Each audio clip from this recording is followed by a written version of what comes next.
विधानसभा मंच कार्यक्रम आप सभी देख रहे हैं और एक बार फिर से हरियाणा के एक युवा विधायक हमारे बीच में मौजूद हैं। अर्जुन चौटाला जी INLD से हैं। बहुत बहुत स्वागत है आपका इंडिया न्यूज हरियाणा के मंच पर अर्जुन जी। बहुत बहुत धन्यवाद मैम। अर्जुन जी, आपसे कुछ देर पहले भी हम कुछ युवा विधायकों से चर्चा कर रहे थे और उन युवा विधायकों से हमने पूछा था कि भाई युवाओं का राजनीति में कितना सरोकार जो है या कितनी उनकी भागीदारी जो है वो होनी चाहिए, बढ़नी चाहिए, क्योंकि हरियाणा के इतिहास में पहली बार ऐसा हुआ है कि हमने देखा है कि 40% फर्स्ट टाइमर MLAs जो हैं वो चुनकर हरियाणा विधानसभा के सदन तक का सफर उन्होंने तय किया है। देखिए जी, एक इसके अंदर मेरा मानना है कि प्रदेश की हो चाहे देश की राजनीति हो, और ना केवल राजनीति की बात करी जाए बल्कि इकॉनमी के अंदर, सोसाइटी के अंदर, हर क्षेत्र के अंदर एक बहुत बड़ा जो योगदान होता है, बहुत बड़ा बदलाव जो आता है वो युवा लेके आता है। और ये कोई आज का युवा नहीं है, ये पीढ़ी दर पीढ़ी जब युवा आता है वो हमेशा एक अपने साथ एक बदलाव लेके आता है, एक नई सोच लेके आता है।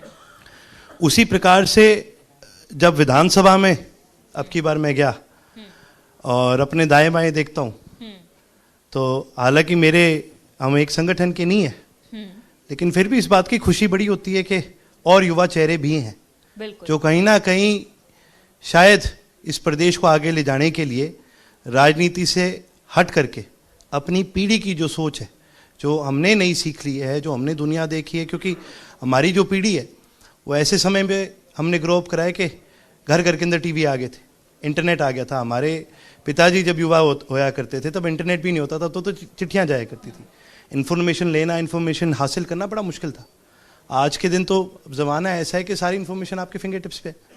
तो एक इस उम्मीद के साथ मैं हमेशा विधानसभा में जाता हूँ कि जितने युवा हैं वो हमेशा इस प्रदेश की बात को सबसे पहले आगे रखें। पर साथ ही साथ थोड़ा सा दुख मेरे को इस बात का भी होता है कि हालांकि एक पॉलिटिकल रिप्रेजेंटेशन में वोटिंग एस्पेक्ट से अगर आप देखें तो युवा की रिप्रेजेंटेशन 40% से ज़्यादा है, 40% से ज़्यादा है। लेकिन जहाँ विधानसभा की बात करते हैं तो 40 से कम उम्र वाले जितने हैं वो सिर्फ मेरे ख्याल से 10 के आसपास हैं। तो वो बराबर अभी तक वो रिप्रेजेंटेशन आई नहीं है। बिल्कुल, आपने सही कहा कि एक नई सोच और एक नई दिशा, बिकॉज टाइम्स आर चेंजिंग। तो आज के युग के हिसाब से युवाओं के लिए क्या होना चाहिए, लोगों के लिए क्या होना चाहिए, डिजिटलाइजेशन का जमाना है, तो एक नई सोच विधानसभा को, हरियाणा को इसकी ज़रूरत है और मुझे लगता है वो मिलेगी भी। लेकिन अगर बात करें, आप हरियाणा के एक बहुत बड़े राजनीतिक परिवार से बिलोंग करते हैं। राजनीति आपने अपने दादा को, अपने पिताजी को शुरू से, बचपन से आपने देखी होगी, तो वो जीन्स तो आपके अंदर है। लेकिन फिर भी मैं पूछना चाहूंगी कि पहली बार आपने विधानसभा सेशन अटेंड किया है, सदन में क्या कुछ आपने सीखा है, क्योंकि बहुत सारे पार्लियामेंटेरियंस जो हैं वो आपके साथ मौजूद हैं जो कि बहुत अनुभवी भी हैं, 8-8, 10-10 बार से भी लगातार जो है वो चुनकर विधानसभा में पहुंच रहे हैं। तो क्या आपने पहले विधानसभा सत्र से सीखा? देखिए जी, सबसे पहले तो पहली बार जब मैंने विधानसभा का सत्र अपनी जिंदगी में जब पहली बार देखा था तब दादाजी को देखा था। और एक बहुत बड़ी सीख उस समय मेरे को उनसे मिली। उस समय विधानसभा के अंदर काफ़ी अच्छी बहस हुई थी, काफ़ी लंबी बहस हुई थी। चौधरी ओम प्रकाश चौटाला जी मुख्यमंत्री थे और चौधरी भजन लाल जी लीडर ऑपोजिशन थे, और काफ़ी अच्छी बहस हुई उनके बीच में। और जब वो बहस खत्म हुई तो उसके बाद उन्होंने इकट्ठे बैठ के खाना खाया था। तो मैं बड़ा विचलित सा हुआ था और मैंने ये पूछा था, मैं कहा जी ये साथ क्यों, अब तो काफ़ी लड़ाई कर रहे थे। मैं छोटा था जी उम्र में उस समय काफ़ी। तो तब मुझे समझाया कि भाई आपके दादाजी इस सोच के नहीं है जो एक राजनीतिक लड़ाई को पर्सनल ले जाए। जो राजनीतिक सोच होती है, जो विचारधारा होती है, वो ज़रूरी नहीं है आपकी और मेरी मिले। बिल्कुल। पर इसका मतलब ये भी नहीं है कि हम एक दूसरे के साथ असभ्य हो जाएं, हम एक दूसरे पर पर्सनली कोई अटैक करना शुरू करें, हम कोई पर्सनल किसी से खुंदक निकालें। ये चीज़ इस विधानसभा के अंदर, और मेरे ख्याल से पिछले 5-10 विधानसभाओं में मैंने ये चीज़ घटते देखी है। अब क्या पॉलिटिक्स पर्सनल होने लगी कि अरे ये मेरे खिलाफ है, इसके ऊपर कोई कार्रवाई करवा दो, इसके वर्कर पे कोई पुलिस का केस करवा दो, इस पे ED की वो करवा दो।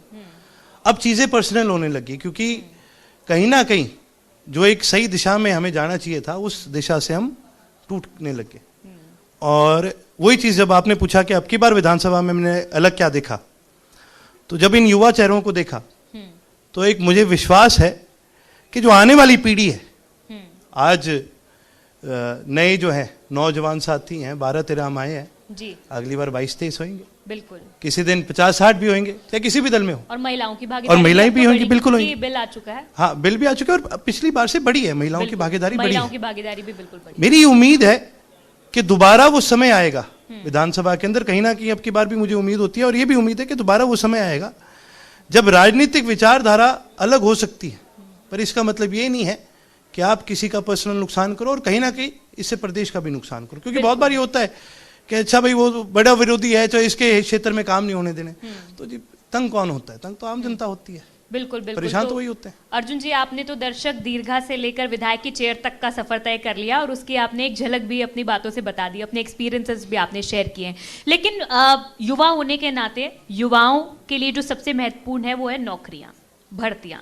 उसकी हम चर्चा भी कर रहे थे थोड़ी देर पहले। तो कहीं ना कहीं पार्टीज के बीच में जो नौकरियां हैं या भर्ती रोको गैंग है, इसके बीच में फंसकर रह जाती है ना। भारतीय जनता पार्टी कहती है कि भाई हम तो नौकरियां दे रहे हैं, लेकिन कांग्रेस है एक भर्ती रोको गैंग है जो कहीं ना कहीं पेपर लीक हो जाता है या आउट हो जाता है, उस पर फिर वो रोक लगा देती है। कोई कोर्ट कचहरी में चला जाता है, फिर सालों तक वो केसेस चलते रहते हैं और एज का फिर दिक्कत जो है वो जो एप्लीकेंट्स होते हैं उनको आ जाती है।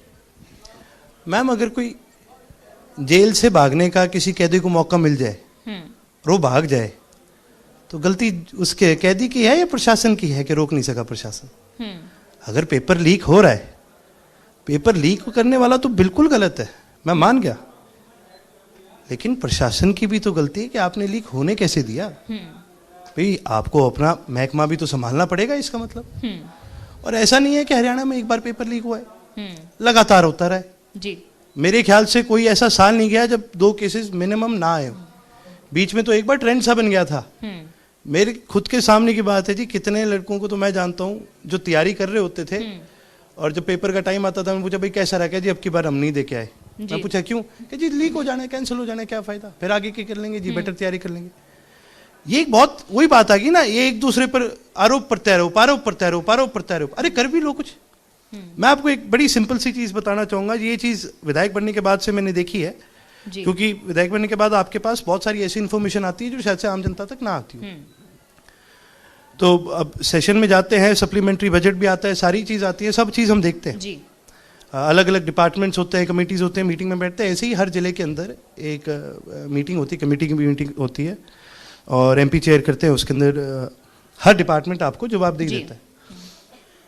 अचंभे की बात यह है कि हर डिपार्टमेंट के अंदर पोस्ट के अंदर वैकेंसीज है, बिल्कुल भरी पड़ी है। कोई ऐसा डिपार्टमेंट नहीं है, चाहे डॉक्टर्स हो, चाहे टीचर्स हो, चाहे एडमिनिस्ट्रेटिव बात हो, कहीं पर भी हो, मतलब हर लेवल पर, बिल्कुल ड्राइवर से लेके स्वीपर से लेके सबसे ऊपरी अधिकारी तक हर डिपार्टमेंट में वैकेंसीज की कमी है।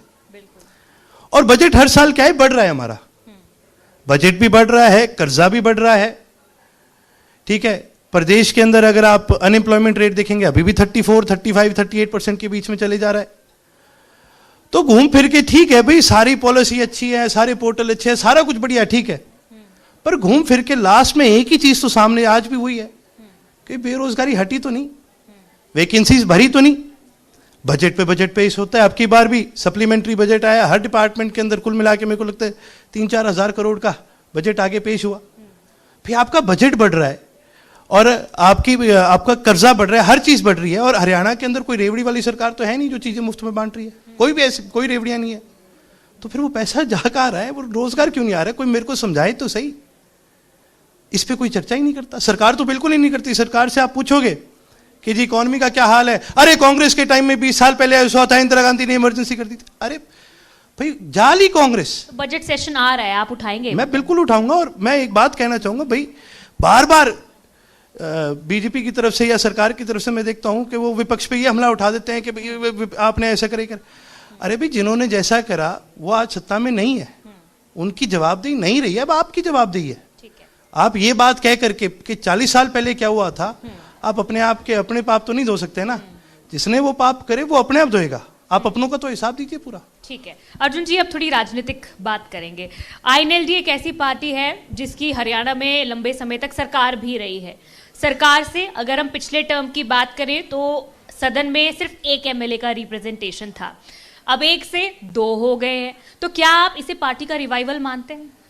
देखिए जी, हम एक विचारधारा से जुड़े लोग हैं, और मैं आपको एक छोटी सी बात पे करेक्ट करना चाहूंगा, ज्यादा उस पर नहीं बोलूंगा। हम सत्ता में कई बार आए हैं, पर कभी लंबी सत्ता हमने नहीं देखी। हम सत्ता में केवल पूरे 5 साल भी इंडियन नेशनल लोकदल ने केवल एक ही बार पूरे करे, लेकिन उसका इम्पैक्ट आज भी इतना बड़ा है कि आज भी तुलना की जाती है उस सरकार के साथ। और रही बात रिवाइवल की, तो जैसे कि मैंने कहा कि हम एक विचारधारा की पार्टी हैं। आज जो लोग हमारे साथ जुड़े हैं, जो आम जनता जुड़ी है, चाहे वो किसी भी वर्ग से आता हो, कहीं से भी आता हो, वो इसलिए नहीं जुड़ा क्योंकि उसको कोई सत्ता दिखती है, उसको विचारधारा दिखती है। बिल्कुल। उसको जननायक चौधरी देवीलाल की विचारधारा दिखती है, चौधरी ओम प्रकाश चौटाला जी की विचारधारा दिखती है, और वो उस सोच के साथ जुड़ा है। उसको ये विश्वास है कि जब इनेलो सत्ता में आएगी तो इस पार्टी से हमें ये उम्मीद है, ये वो ऐसी पार्टी है जो अपने मैनिफेस्टो को 100% कंप्लीशन पे लाने का काम करती है। एक छोटा सा कोट, एक आखिरी सवाल आपसे यही है कि चाहे आपके फादर साहब हो, अभय चौटाला जी हों, चाहे आप हो, राजनीतिक गलियारों में कई ऐसे लोग हैं जिनसे आपको ये सजेशंस मिलते हैं, सुझाव दिए जाते हैं कि भाई अगर राजनीति में बने रहना है तो परिवारों को एक हो जाना चाहिए। आपका इस पर क्या मत है? देखिए जी, बात परिवार के एक होने की नहीं है। ये पता है क्या है, ये वो लोग कहते हैं जिनको ना ज्ञान हो ना कोई और हो, ये बाहर बैठे लोग हैं, स्वादु लोग हैं। बात परिवार के एक होने की नहीं है, बात आती है कि भी राजनीतिक सोच एक नहीं है।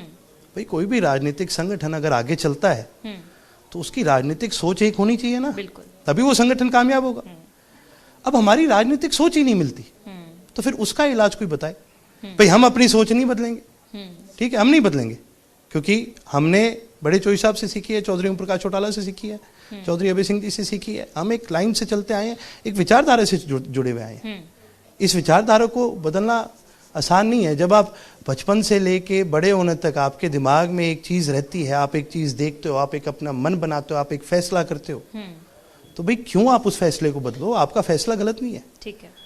तो बात लोग जो परिवार की करते हैं, ठीक है, भाई कहना बड़ा सौखा है, लेकिन बात हमेशा ये आती है भाई हमारी विचारधारा मिलती नहीं है। हम इंडियन नेशनल लोकदल हमेशा से एक सोच के साथ रहे हैं, चाहे वो किसान की सोच के साथ जुड़ा रहो, चाहे एक रूरल सोच के साथ जुड़ा रहो, चाहे एक आप लगा लो एक we have always been very central, ठीक है, ना हम फार राइट है ना हम फार लेफ्ट है, हम हमेशा बीच का मान के चलते हैं, सबको साथ लेके चलो। अब जेजेपी जो है वो फार राइट की तरफ जा ली, ठीक है, अब वो कैपिटलिज्म की तरफ ज्यादा सोच रखती है, इसीलिए किसान आंदोलन में किसानों का साथ देने की बजाय उन्होंने बीजेपी का साथ दिया, क्योंकि अब पॉलिटिकल सोच बदली, स्पेक्ट्रम पे हम आसपास ही नहीं है। जब सोच एक नहीं है तो फिर इकट्ठा काम करना, अब आपको भी तो पता है मैम, कहीं पर भी प्रोफेशनल लाइफ में चाहे वो राजनीति हो चाहे कुछ हो, जहाँ सोच नहीं मिलती वहाँ इकट्ठे नहीं काम किया जाता। जी चलिए अर्जुन जी, बहुत शुक्रिया हरियाणा के सबसे बड़े राजनीतिक मंच, हमारे मंच कार्यक्रम पर पहुंचने के लिए और अपनी बात को बेबाकी से खुलकर सभी हरियाणा की जनता के समक्ष रखने के लिए बहुत बहुत शुक्रिया। मैं आपका भी धन्यवाद। तो युवा विधायक अर्जुन चौटाला किस तरीके से युवा सोच राजनीति में आगे जो है बढ़ रही है और किस तरीके से राजनीति यानी आने वाले समय में युवाओं का दौर जो है वो रहेगा। एक छोटे से ब्रेक के लिए रुकेंगे और उसके बाद अगला सत्र जो है वो लगातार जारी रहेगा। Presented by